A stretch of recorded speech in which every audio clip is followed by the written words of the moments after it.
Et puis, gloire à Jésus-Christ. Est-ce que tout le monde est content? Tout le monde est content ici. Quelqu'un est content, il peut saluer la gloire de Dieu, s'il vous plaît. Saluer la gloire de Dieu. Quelqu'un est-il dans la joie? Il peut saluer la gloire de Dieu. Est-ce qu'on peut acclamer le Seigneur? Gloire à Dieu.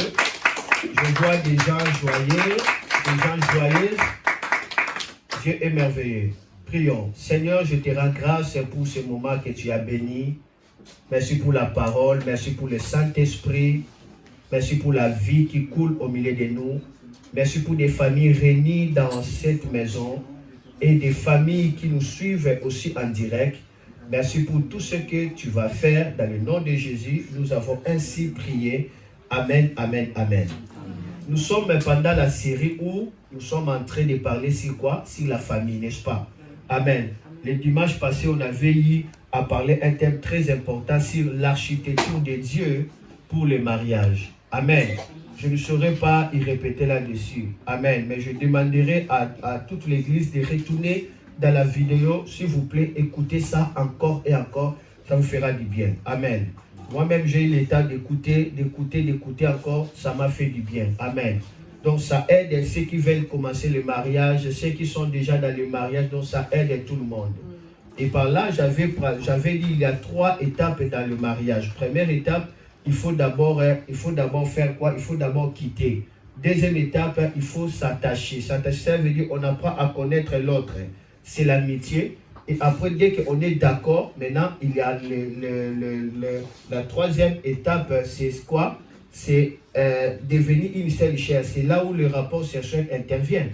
Donc, j'avais dit que dans la pensée de Dieu, le rapport sexuel intervient après le mariage. Lorsque vous êtes marié, parce que vous êtes déjà attachés, vous êtes des amis, et là maintenant, vous dites, ok, on peut se donner des corps. Vous voyez, là maintenant, on s'engage pour la vie, et là, vous êtes maintenant mariés, là, on peut faire des rapports sexuels, selon la pensée de Dieu. Alors, aujourd'hui, je vais donner encore un sujet très important, ça va vraiment nous bénir. Je vous demanderai de suivre ça avec l'esprit de la prière. Amen.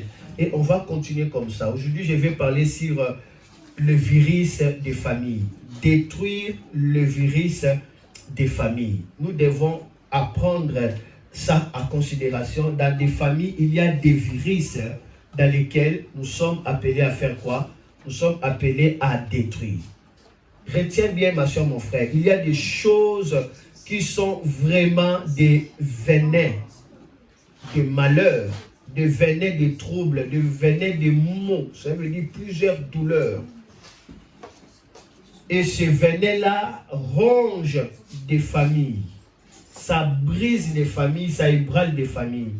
Et nous devons détruire ces venins-là.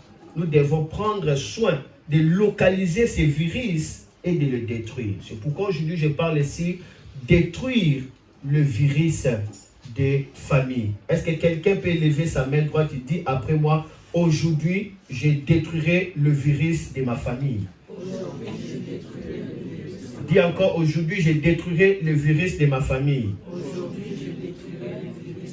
Ceci est très important parce que ces choses peuvent être comparables aux agents de contagion des maladies infectieuses.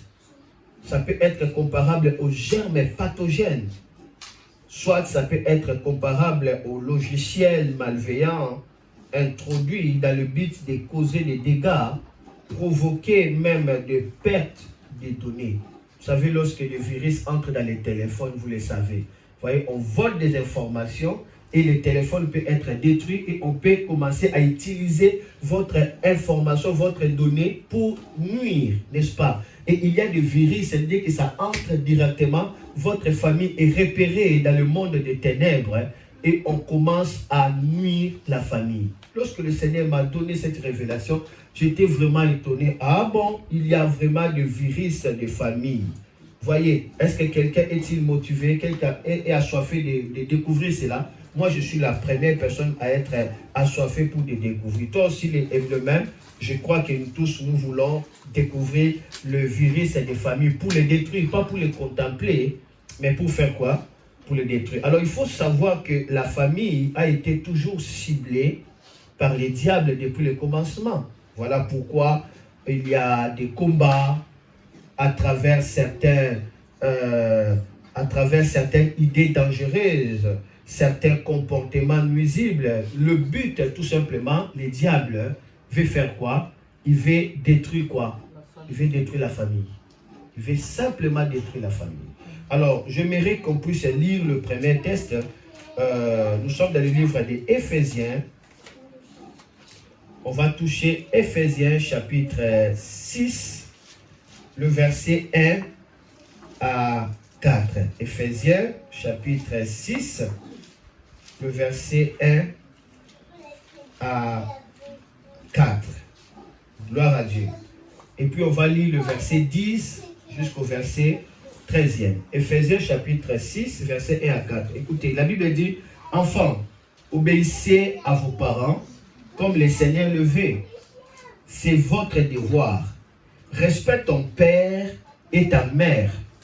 Voilà le premier commandement que Dieu a donné avec une promesse. Cette promesse, la voici. Alors tu seras heureux et tu vivras longtemps sur la terre.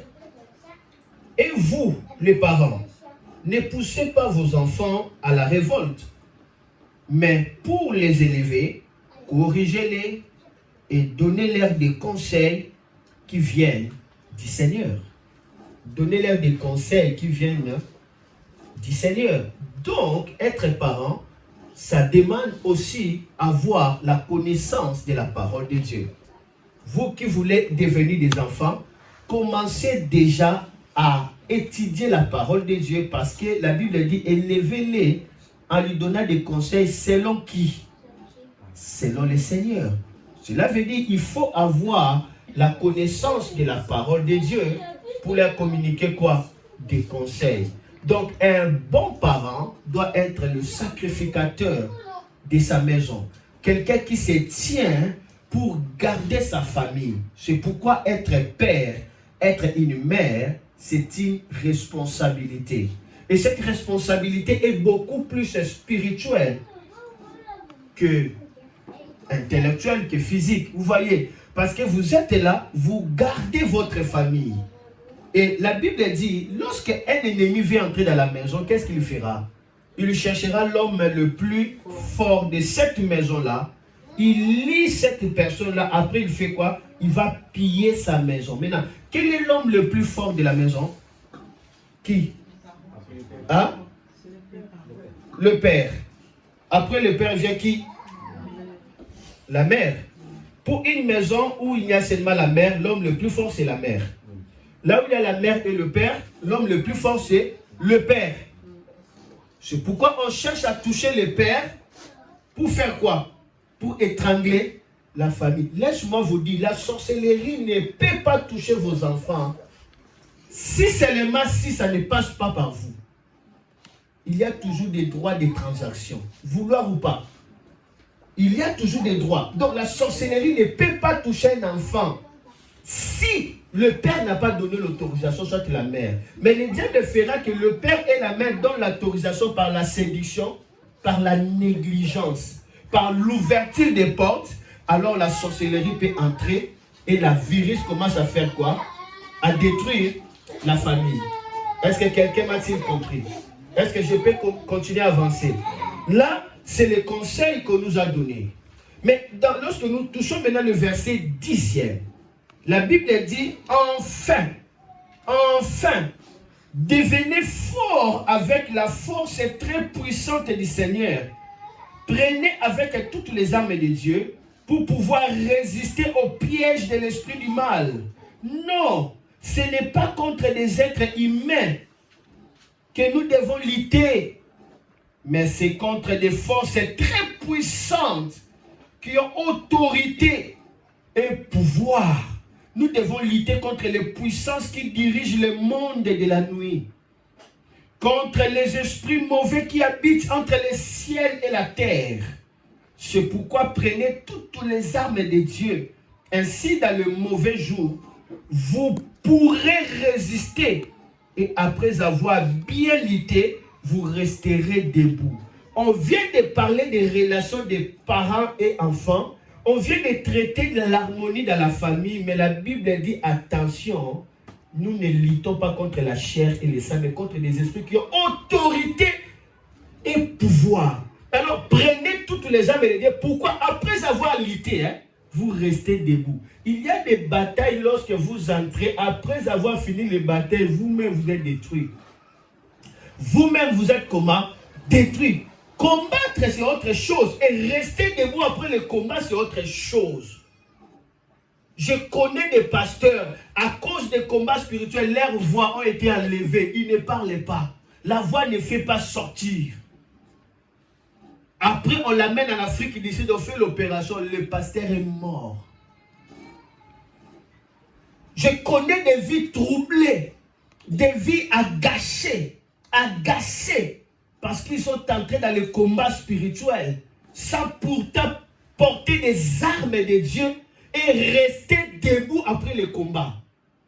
Le problème, ce n'est pas de se lever contre les esprits qui s'opposent contre votre famille. Mais est-ce que vous resterez debout avec les principes de Dieu? Est-ce que vous resterez debout dans l'amour de Dieu? Vous resterez debout dans l'obéissance à Dieu? C'est ce qui compte. Le mauvais jour arrivera. Mais est-ce que vous allez rester debout ou vous allez perdre votre foi? Donc on va voir que les conseils ici, ce n'est pas des conseils comme ça. Il ne faut pas traiter ça de manière naturelle. Il faut être comme ça, il faut être comme ça. La Bible dit, malgré tous ces conseils-là, enfants, obéissez à vos parents. Parents, ne faites pas du mal à vos enfants. Et comme ça, et la Bible dit même, travaillez, soyez bons avec votre patron. Et patron aussi, n'opprimez pas vos travailleurs, mais la Bible dit au reste. Dans ma version, on dit enfin. Cela veut dire, malgré tout ce qu'on a dit, regardez la chose essentielle. Pour mieux donner les conseils, pour mieux vivre dans la famille, regardez ce qu'il ne faut pas négliger. Le mot enfin, eh bien, c'est un adverbe qui dit seulement en résumé. Ça veut dire aussi après tout. Ça veut dire aussi en conclusion. Donc ça introduit une précision de ce qui était dit précédemment. Donc la parole de Dieu nous avertit que malgré les conseils dans la famille, malgré l'éducation dans la famille, malgré la bonne moralité, malgré la politesse dans la famille, mais ne négligez pas surtout l'aspect du combat spirituel. Conseillez, mais sans avoir les armes, vous conseillez dans le vide. Aimez, prendre soin des enfants, prendre soin de ton mari, prendre soin de ta femme, sans pourtant respecter au reste. Ça veut dire, en conclusion, ça veut dire les armes de Dieu. Ça ne va pas finir ce travail-là. Donc, vous avez besoin de comprendre l'aspect spirituel. Vous avez besoin de comprendre l'aspect de la prière. Vous avez besoin de comprendre les armes adéquates parce que l'ennemi poursuit des familles. Est-ce que je parle bien aujourd'hui? Est-ce que je peux avancer? Ça, c'est important. Il ne faut jamais oublier l'aspect spirituel. Il ne faut jamais négliger la bataille spirituelle. C'est pour cela que nous aurons la victoire pour le bonheur de notre famille. C'est l'aspect spirituel. Aucune école ne peut chasser les démons. Aucune université peut enlever la loi héréditaire des familles. Aucun médecin peut enlever des maladies qui se trouvent dans les germes hérités de la famille. Il n'y a qu'au reste qui peut faire ça. C'est la puissance de prière par les combats spirituel. Le combat avec les armes de qui? Les armes de Dieu, pas vos armes. La Bible dit prenez les armes de Dieu, pas vos armes. Connaissez-vous les armes des hommes? C'est le physique. Et pourquoi il m'a fait ça? Et pourquoi il m'a fait ça? On regarde la personne à l'air humain, ça c'est les armes des hommes. Mais les armes de Dieu c'est au-delà. Pourquoi il ne me parle pas? Pourquoi il a fait ça? Et pourquoi il ne me respecte pas? Et pourquoi? Ah, donc là vous êtes dans les armes humaines. Alors que le combat n'est pas humain. Le combat n'est pas charnel. Le combat est spirituel. Mais les conséquences sont physiques. Est-ce que je peux avancer? C'est la raison pour laquelle le Seigneur m'a donné à comprendre les virus qui rongent des familles, envie de les détruire. Aujourd'hui, je vais parler seulement d'un seul virus. Un seul virus. Et puis, on va continuer d'autres virus le vendredi, le samedi et puis le dimanche. On continuera d'autres virus. Cela va nous amener avec le bonheur des familles. Lorsque le Seigneur m'a donné ce passage, j'étais déjà à 3 h du matin. J'ai dit, Seigneur, mais maintenant, ce que tu m'as donné, c'est tellement beaucoup, mais comment est-ce que maintenant, je vais faire le séminaire pour le thème, le bonheur de ma famille? Dieu dit, ce que je te donne là, c'est ce qui amène le bonheur de ma famille. Alors, soyez patient avec moi, marchez selon mon rythme. J'ai dit, bon, ok, ça va, je dois marcher selon le rythme de Dieu. Donc, ça va continuer cette semaine, toujours. Et l'autre semaine, toujours jusqu'à ce que toute la provision que Dieu m'avait donnée finisse, et puis nous clôturons. Donc, toi et moi, rentrons dans la prière pour la famille. Déjà, à partir de lundi, il y aura déjà le programme de prière. On va mieux prier encore cette semaine pour la famille, n'est-ce pas? Donc, c'est ça. Et vendredi, nous tous, nous serons ici pour prier. On aura des communiqués après le culte. Alors, voici les virus à détruire dans la famille. Premier virus, c'est la convoitise. Est-ce que quelqu'un peut me dire la convoitise? Est-ce que quelqu'un peut me dire la convoitise? Dis encore la convoitise. Voilà le virus qu'il faut détruire, la convoitise. C'est un mot simple, la convoitise. Mais ça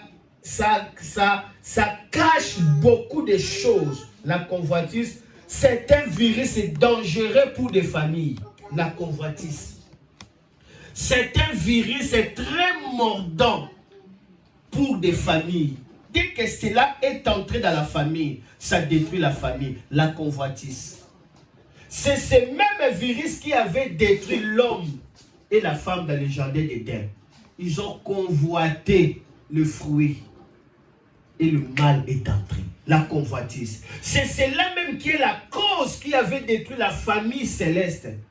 Où les anges étaient unis. Lorsque la convoitise entra dans le cœur de Satan, il commence à convoiter. Alors lui qui était Lucifer, l'ange brillant, l'astre de lumière, il devient maintenant Satan. C'est lui qui résiste à Dieu.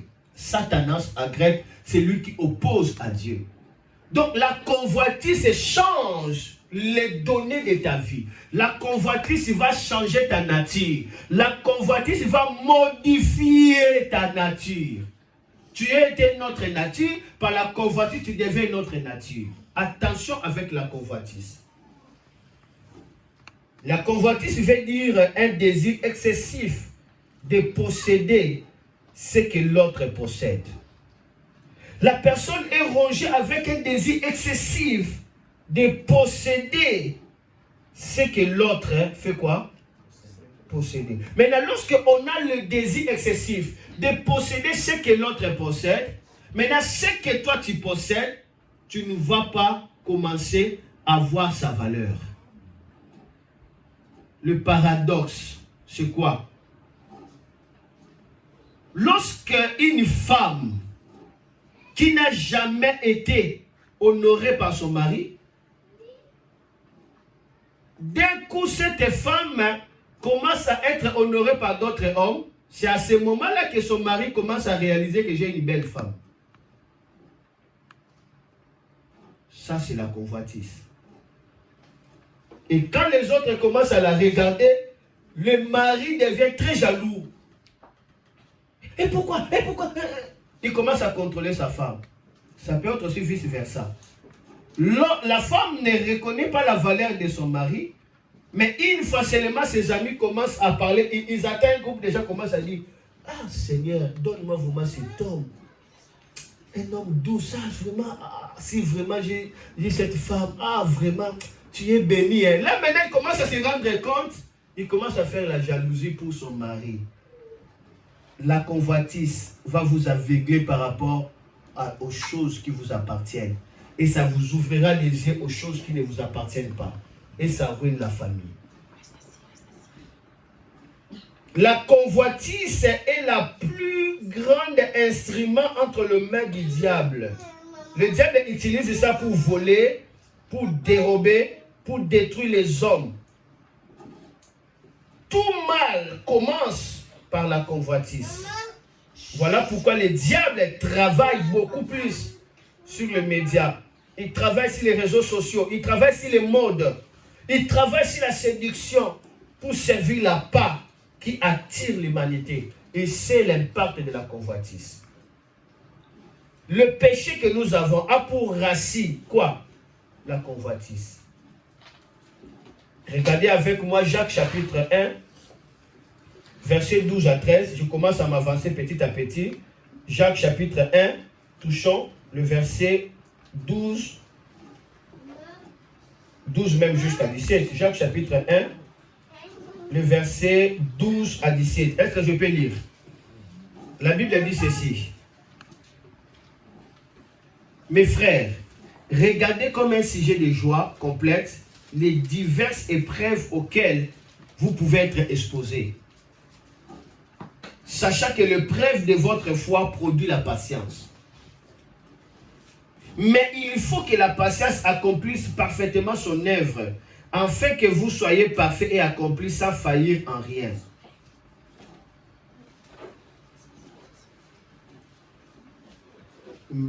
Mais est-ce que je suis là où... C'est pas ça. Ok, Jacques chapitre 1, ok, je vais commencer le verset 1. Il faut commencer le verset 12, hein? C'est ce que j'avais dit, hein? 12 à 17, merci. Ok, nous sommes là, Jacques chapitre 1, verset 12 à 17. N'est-ce pas? Ok, ouvrons nos Bibles ensemble et lisons ensemble. Jacques chapitre 1, verset 12 à 17. D'accord? Jacques 1, 12 à 17. 1, 2, 3, go! Heureux l'homme qui supporte patiemment la tentation, car après avoir été éprouvé, il recevra la couronne de vie que le Seigneur a promis à ceux qui l'aiment. 13. Que personne, lorsqu'il est tenté, ne dise « C'est Dieu qui me tente », car Dieu ne peut être tenté par le mal, et il ne peut lui-même tenter personne. 14. Mais chacun est tenté quand il est attiré et amorcé par sa propre convoitise. 15. Puis la convoitise, lorsqu'elle a conçu, afin de quoi? Le péché. Et le péché étant consommé produit quoi? La mort. Est-ce que c'est clair ou ce n'est pas clair? C'est clair. Amen. Amen. La convoitise, c'est pourquoi la Bible dit, heureux ceux qui supportent patiemment la tentation, mais ce n'est pas Dieu qui tente. Mais quand tu supportes la tentation, tu es tenté, tu es attiré à faire ça, ça produit la convoitise, tu as les sentiments, les désirs brûlants. La Bible dit, si tu supportes, après avoir surmonté, tu auras la couronne de vie.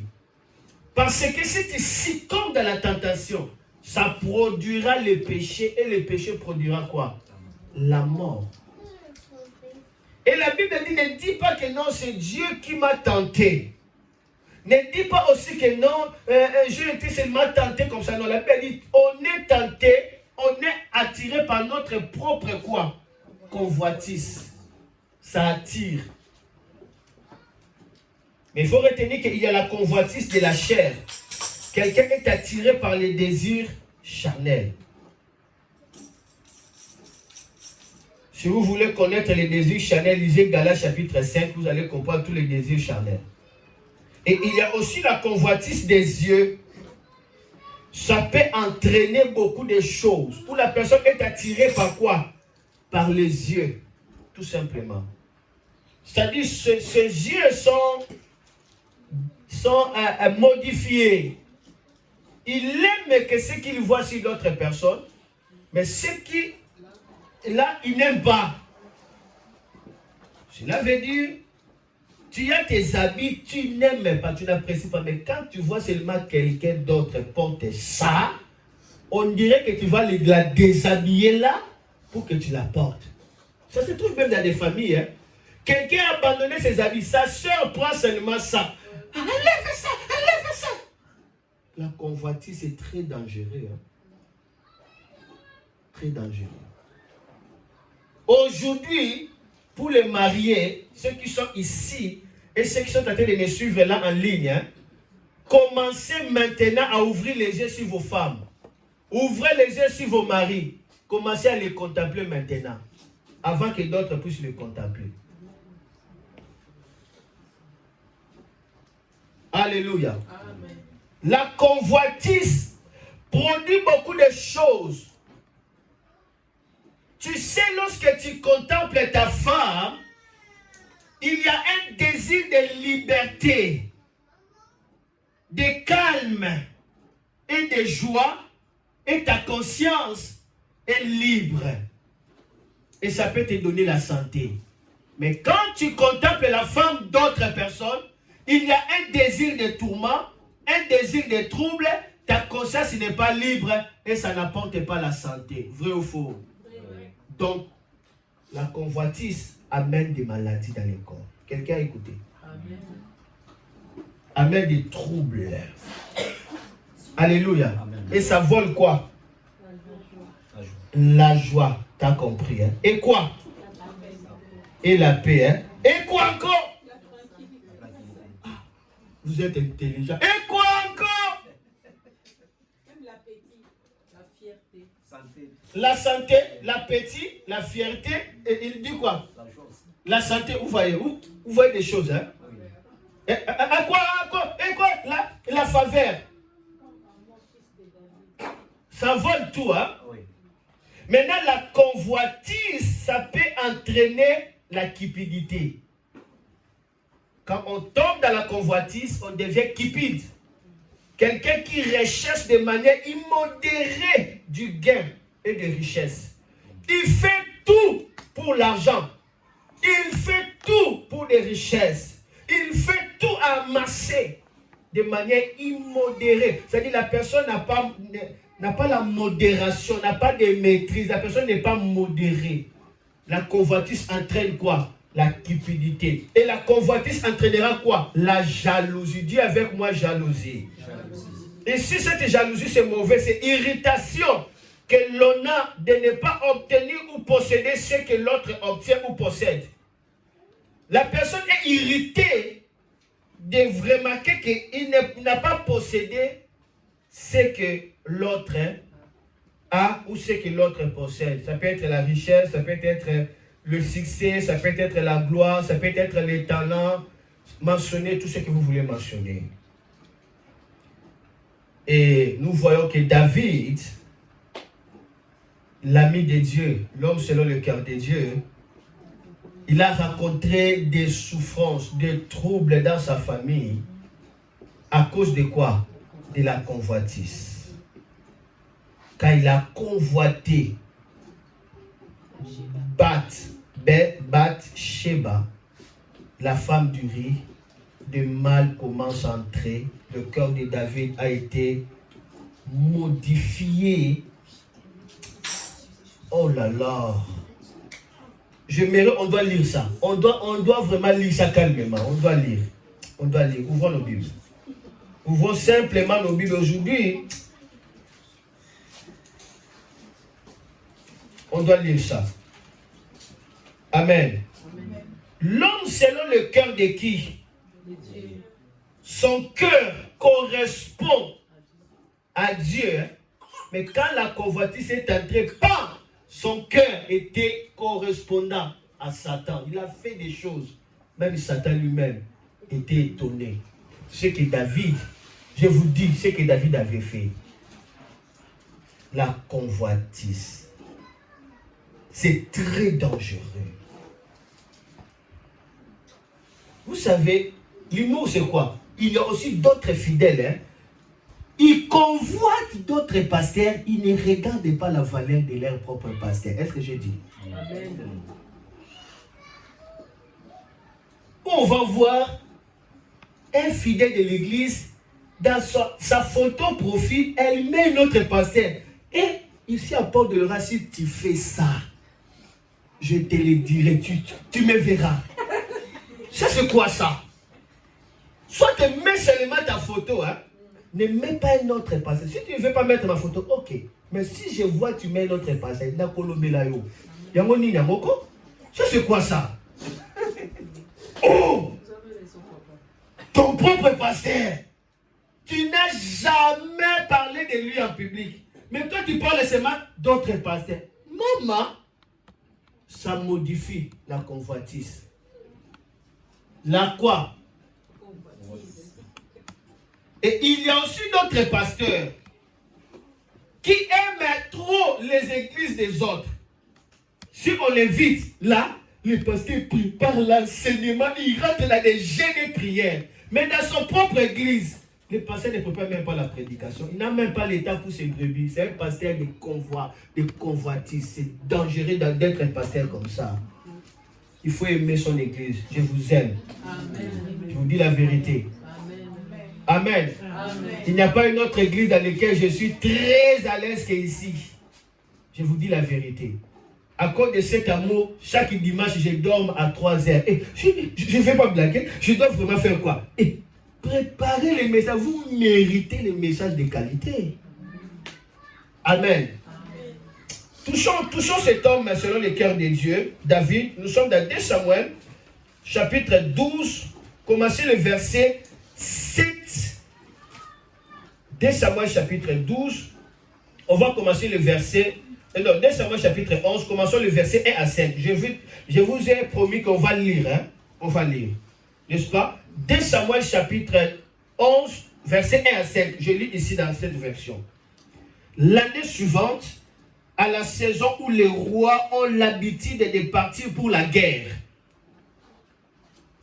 Et le roi David envoie contre les Ammonites le général Joab, ses officiers et toute l'armée d'Israël. Ils tuent les habitants du pays et ils organisent l'attaque de Rabat, la capitale. David est resté à Jérusalem. À la fin d'un après-midi, après la sieste, David se promène sur le toit en terrasse de son palais. Il aperçoit une femme qui se baigne. Il aperçoit une femme qui se baigne. Premier regard, ce n'est pas un problème. Mais regarde, le problème, c'est lorsque tu regardes doublement. Deuxième regard. Ici, la Bible dit, elle est très belle. Comment est-ce qu'elle a su qu'elle est très belle? Elle avait regardé, c'était l'accident. Après, elle fait quoi? Après, il fait quoi? Il regarde, il commence à contempler, à convoiter. Elle est très belle. Et la convoitise, l'esprit de convoitise ne te montrera pas des choses laides. Ça te montrera des choses très belles.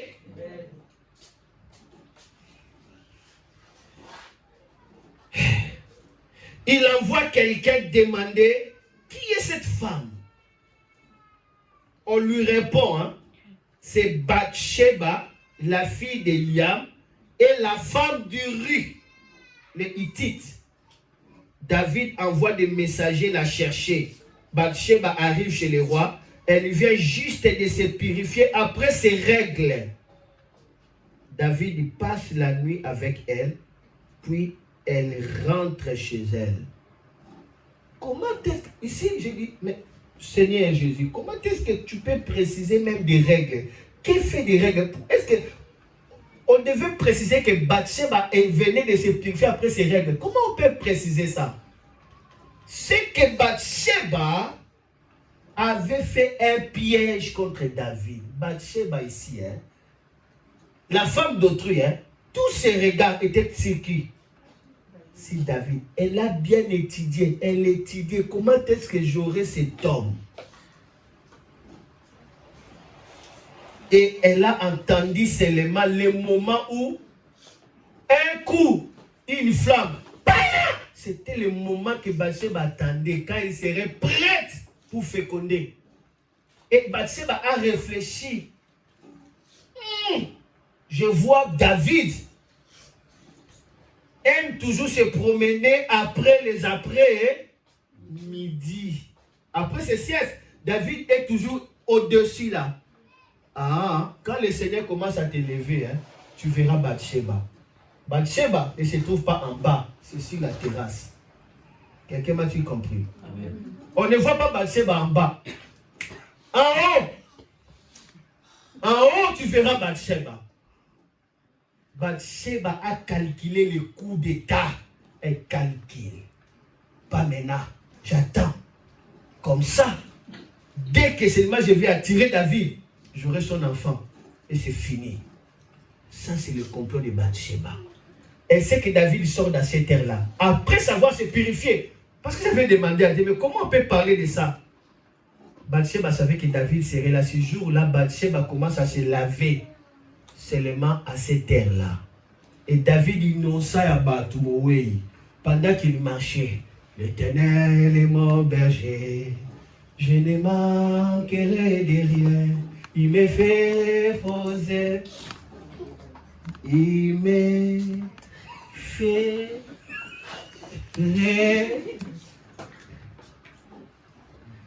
béni soit le nom d'Elohim. Et là, tout devient ralenti. Hein? Là, ben, c'est pas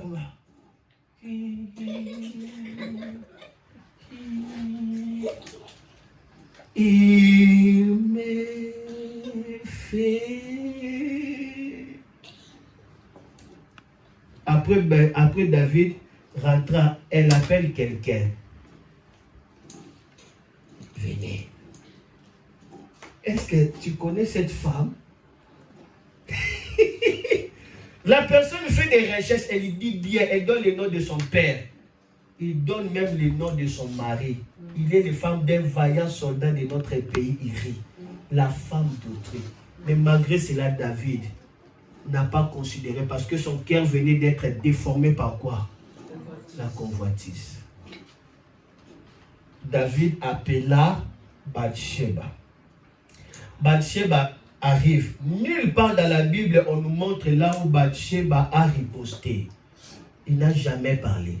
Bathsheba était là et David coucha avec Bathsheba. C'était le même jour où Bathsheba était enceinte. Alors de l'autre côté, Israël est en train de faire quoi? La guerre, où c'était la guerre de tous les rois. On a dit bien la guerre de tous les... C'est la saison de combat. Mais David, pendant la saison de combat, David entre dans la distraction. À cause de quoi? La convoitise. C'est pourquoi le diable bombarde des choses pour que tu entres dans la convoitise et que toute ta vie soit la distraction. Attention à la convoitise. Jésus dit l'œil, c'est la lampe de quoi? Du corps. Et si l'œil est en mauvais état, tout le corps est dans le noir. Beaucoup sont dans le noir à cause de la convoitise. Maintenant, Bathsheba avait déjà calculé qu'elle soit en grosse. Et son jet a réussi. Bathsheba la voilà en grosse. Et Bathsheba elle-même vient dire à David, David, je suis en grosse, j'ai ta grossesse. Vous voyez? Je crois. Directement, David, qu'est-ce qu'il fait? David écrit la lettre. Il envoie dans les champs de bataille. Il dit, appelle-moi un soldat du nom de Uri. Les soldats arrivent dans le palais royal. David amène des cadeaux à ce soldat-là. Sans raison, hein? Il dit seulement, tu es un bon soldat, j'ai pensé seulement à toi, je te donne des cadeaux. Attention aux cadeaux des convoitises, des gens de convoitises. Les gens qui convoitent, on les appelle de qui? Des convoiteurs, attention aux cadeaux des convoiteurs. Attention à la parole des convoiteurs. Même nous les hommes de Dieu qui me suivent, il y a des hommes de Dieu qui convoitent d'autres ministères. Ils vont vous amener dans la destruction. Ils vont vous conseiller à faire du mal pour que vous tombez, vous perdez votre onction. Quelqu'un m'a-t-il compris? Attention aux cadeaux de quoi? Des convoitises. Attention à ces cadeaux-là. Amen. Moi, dans les ministères, j'ai vu des choses. Hein. Je suis en train de recevoir des gens. Hein. Il s'est rentré dans le bureau, hein, dans mon bureau. Hein. Il me dit que non. Il me dit que non, je ne sais pas, dans mon corps, il y a des gales partout. Je suis réveillé comme ça, j'ai vu des gales partout. Et puis cette sœur-là, au lieu seulement de parler, elle a fait quoi? Elle a enlevé toute sa robe comme ça pour me montrer. Des gales. C'est pourquoi les femmes aussi, des hommes de Dieu, doivent savoir sécuriser leur mari par la prière. Car la Bible dit, au reste, fortifiez-vous par l'esprit, apprenant les armes de Dieu. Je vous dis la vérité, une histoire vraie. Hein. Quelqu'un est là et te dit que non, elle a des gales qui sont sorties. Elle te montre tout ça là. Elle veut faire quoi? Elle veut activer la convoitise. Elle règle ça. Le mari est venu, on lui donne le cadeau. Après, David il dit, tu as fait un long voyage, mon ami. Tu dois te reposer aujourd'hui dans la maison. Et après, demain, tu feras quoi? Tu iras dans les champs de bataille. Il sait que lorsque l'homme vient de guerre et qu'il rentre dans la maison, la première chose que cet homme va faire, elle va rencontrer sa femme. Vrai ou faux? Vrai. David avait calculé. Vous voyez, le cœur de David devient le cœur de Satan. Et commence à faire des complots que le diable fait, le manipulateur, le séducteur, mon tambour. Et le lendemain, David arrive, il trouve cet homme dormait là dans le palais royal à côté des gardes. David il regarde.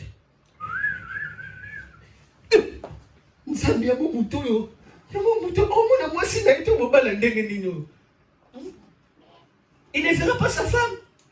Il le réveille. Hé, mon gars. Roi, vis éternellement. Quelle vie éternellement. Il voulait qu'il couche avec sa femme pour qu'on dise que non, cette grossesse, c'est la grossesse de cet homme. Quand le diable t'amène dans le terrain des convoitises, c'est le virus pour la famille. Et il dit, mais comment est-ce que tu es dormi ici? Il dit, oh roi, je voulais simplement dormir ici parce que nous sommes en guerre. David dit, ok, je vais voir. La Bible dit, David l'amène et le fait boire. Qui est en train de faire boire quelqu'un? L'homme selon. L'homme selon les... Non seulement il le fait boire, la Bible dit, il a fait ivre.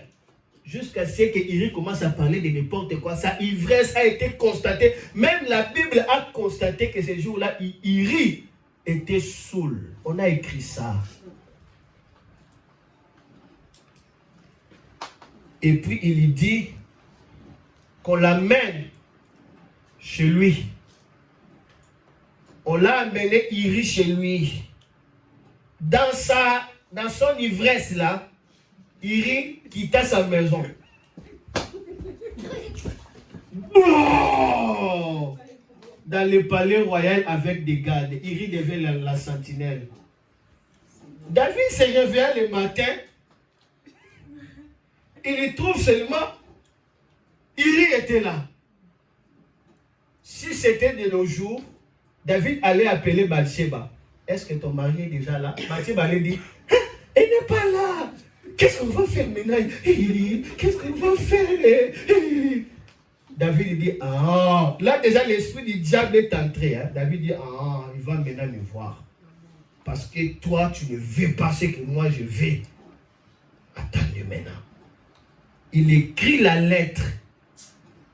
Roi Joab, prends Iri, mets-lui au champ de bataille devant. Je veux que Iri fasse quoi? Mourir. Il a écrit qu'il meurt.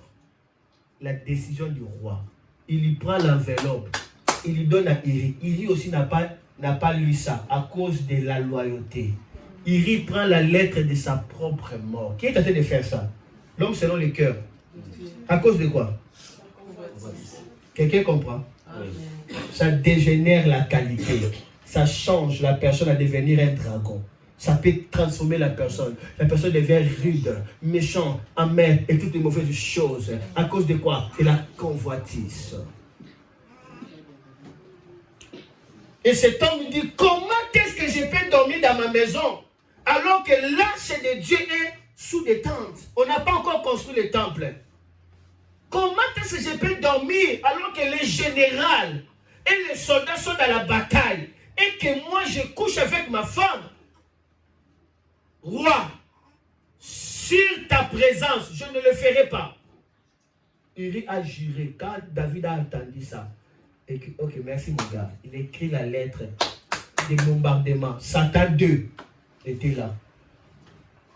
Lui-même, Uri amène son Satan 2 sans le savoir. Il lui donne au général. Je crois que le général était étonné. Le général lui. Ah, ok. Directement, le plan de l'état-major de l'Israël a changé. À cause de ça, au moment des guerres, beaucoup de personnes dans l'armée de l'Israël commençaient à mourir. Pourquoi? Parce que Israël gagnait. Mais par ce jeu-là, on devait reculer. Il dit, vous, reculez-vous. Et laissez Israël mourir. Maintenant, pendant qu'ils sont en guerre, il se recule. Il prend quoi? Il prend la défaite. À cause de la convoitise, il accepte même que son armée meurt. Par la convoitise, tu peux tuer ta propre famille. Quelqu'un m'a dit quoi? Hein? Tu peux tuer ton mari, tu peux tuer ta femme, tu peux tuer tes enfants. N'oublie pas, j'avais dit que l'homme, c'est le sacrificateur de sa maison. S'il n'est pas là, c'est sa femme. Quelqu'un m'a-t-il compris? Il faut détruire quoi? Le virus de la convoitise. Il a reculé les gens et cet homme, Joab a reculé les gens, cet homme, il était mort avec d'autres personnes. Et il y avait certains phénomènes où aussi un autre officier était aussi mort. Et il y avait aussi une certaine rébellion qui s'était produite à ce temps-là. Joab s'est débrouillé pour maîtriser la situation. Après, Joab enverra la lettre et il dit, regarde, il y a autant de gens qui sont morts. Et il y avait aussi notre rébellion à cause de ce mouvement-là. Quelqu'un était mort, quelqu'un était mort. Après, il lui dit, je te dis, Uri était mort comme tu avais désiré. Il a cité le nom d'Uri. Et David, quand il a vu ça, directement, David aussi n'a rien dit. Hein? Il restait seulement comme ça. Et là, la femme d'Uri a fini de faire quoi?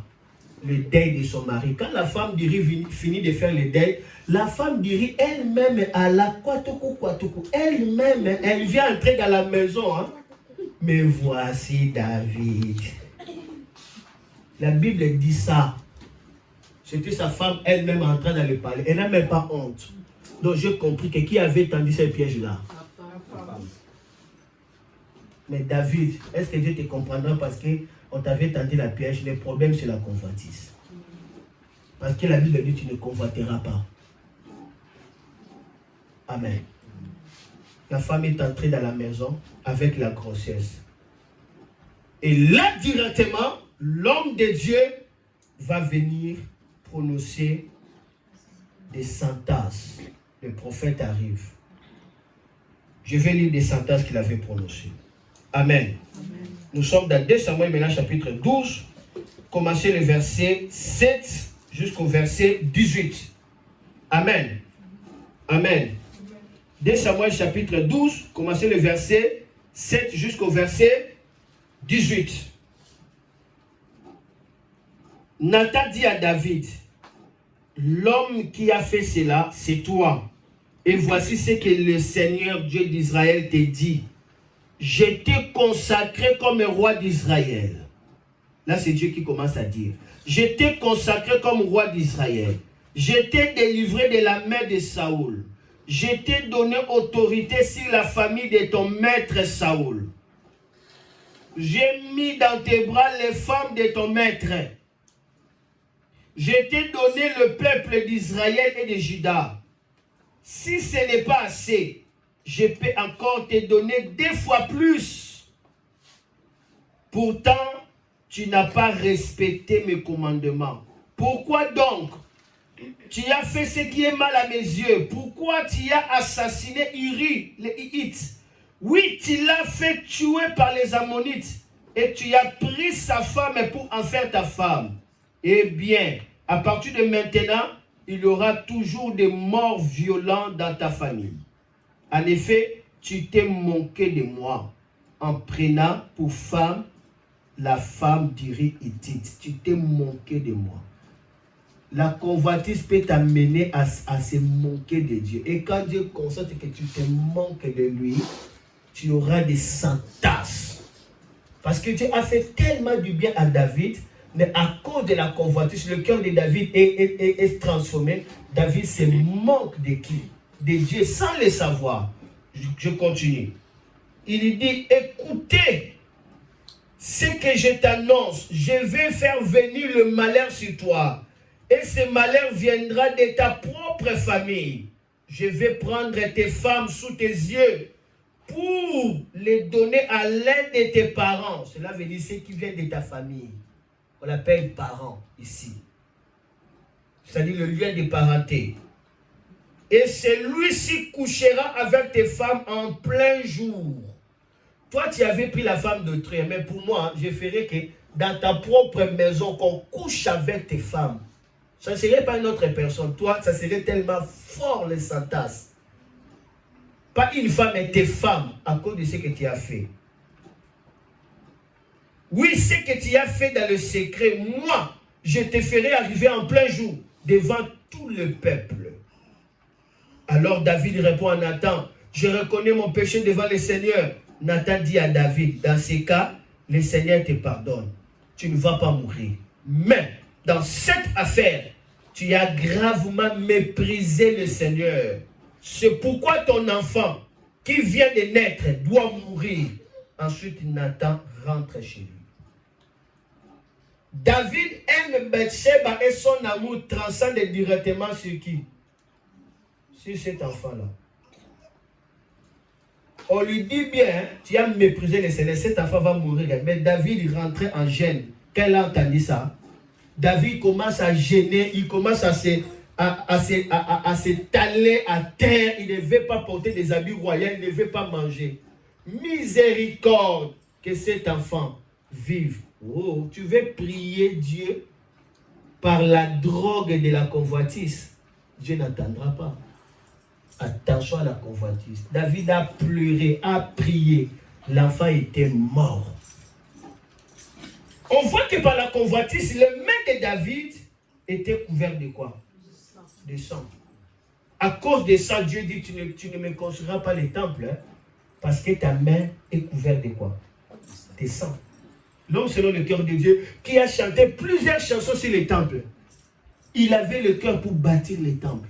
Toute sa vie, je désire une chose, que je reste dans ta maison pour contempler ta femme. Il chantait des temples, on dirait qu'il avait le temple en Israël, il n'avait pas encore le temple. Mais il n'a pas pu le faire.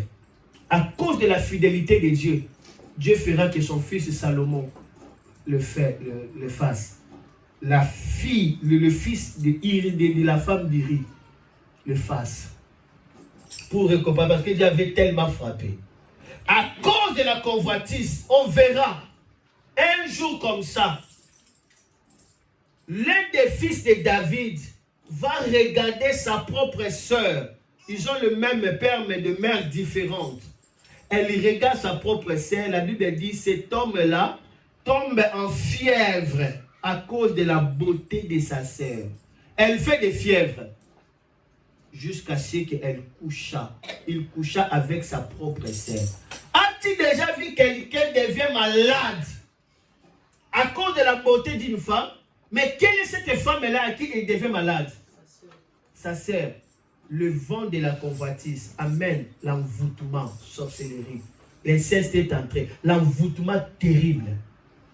Jusqu'à ce qu'elle appelle sa sœur. Je suis malade. Je suis malade. Aide-moi. Sa sœur vient pour l'aider, pour l'amener la nourriture. Elle ferme la porte. Elle s'abuse de sa sœur. Elle l'a même déviergée. Lorsque maintenant les grands frères de cette fille-là, c'est-à-dire même mes pères et même mes mères, il apprend ça. Il lui prend les couteaux, il lui tue l'autre frère. Le fils de David vient de mourir par qui? Par l'autre, par son frère. Quelle catastrophe! C'est pourquoi je dis, la convoitise, c'est le virus. David entendit cela, David il crie, « Ah, Seigneur! Catastrophe. Plus tard, Absalom, le nœud de David, il commence à convoiter le trône de David jusqu'à ce qu'il se proclame lui-même roi. Il commence à barrer les chemins pour que les gens ne viennent pas là où se trouve David. Et comme cela n'était pas satisfait pour lui, il a attiré tous les grands qui étaient à côté de David, des sages. Il commence à les soutenir. Et David a fui la nuit. Là, ça fait déjà beaucoup d'années. Ce qu'il avait fait, ça continue à le poursuivre. Si on ne traite pas le virus de la convoitise, ça peut dégénérer. Des générations. Hein? Alléluia. David fuit. Qui est en train de le faire fuir comme ça? Son propre fils, son aîné, l'héritier du trône, c'est lui. Mais il est pressé. Mon père doit mourir. Que moi je sois roi. Comme il ne meurt pas, alors moi je deviens roi. Et on lui dit bien, on dit à David, tu dois fuir, sinon Absalom va te tuer. Il appelle les ennemis de David, les gens de la famille de Saoul, de se lever contre David. Alors qu'à ce moment-là, Israël était déjà uni. Même les gens des familles de Saoul, tous avaient donné le pouvoir à qui? À David. Mais maintenant, il commence à l'inciter à se lever contre David. C'est ici que David va monter la montagne. La montagne des oliviers, comme Jésus. On commence à jeter des sables à David. David dit, je ne vais pas riposter, je suis comme un chien mort. Peut-être c'est Dieu qui est en train de me juger. David il monta en pleurant. Il pleura, il a composé des psaumes. Il a composé des psaumes dans les déserts. Qui est en train de le faire ça? Son propre fils. Et comme cela n'était pas encore satisfaisant, le sage de David, Achitophel, lui qui avait la sagesse, quand il parle, c'est comme si Dieu a parlé. Achitophel, il conseille au fils de David, pour neutraliser les pouvoirs de ton père, tu dois coucher avec ces femmes. Et le fils de David était devenu fou par l'envoûtement de quoi? De la convoitise qui était là, l'hérité de son père. Il devient fou. Il appelle les femmes de David. Hein? Il lui fait une tente sans drap, juste seulement une tente comme ça. En pleine montagne, il couche avec les femmes de David. Comment? En plein air. Quelle humiliation! Les femmes de tes pères, de ton père, en plein air, il a déshonoré David. À cause des virus de quoi? De la convoitise. En plein air. Quelle humiliation! Et plus tard, cet homme-là, Absalom, va mourir. Il va mourir comme un chien. Alors qu'il avait la guerre avec les gens de David, il était suspendu contre des Térébettes. La Bible dit la nature combattit contre Absalom. La nature se leva contre la vie d'Absalom. À cause de ce qu'il avait fait. La nature commence à combattre ses enfants. Vous voyez, la convoitise peut faire en sorte que la nature ne collabore pas avec ta famille. Tu commences à vivre des troubles et des troubles. Absalom était mort. La Bible nous dit plus tard, David mourra. N'est-ce pas? David va mourir. Salomon deviendra qui? Le roi. Quand Salomon est devenu le roi, on a donné le conseil à Salomon, pour que tu sois calme, hein, il faut tuer ton frère. Ton frère là qui avait fait aussi l'autre révolte. Il voulait se proclamer roi. Et à ce moment-là, directement, David a dit le roi c'est Salomon. Parce que Dieu avait dit. Maintenant, quand David est mort, Salomon, on l'a conseillé de tuer son frère là, afin qu'il règne seul. Et Salomon a exécuté. Salomon a fait quoi? A tué son frère. Regardez des catastrophes sur catastrophes. À cause de quoi? À cause de la convoitise.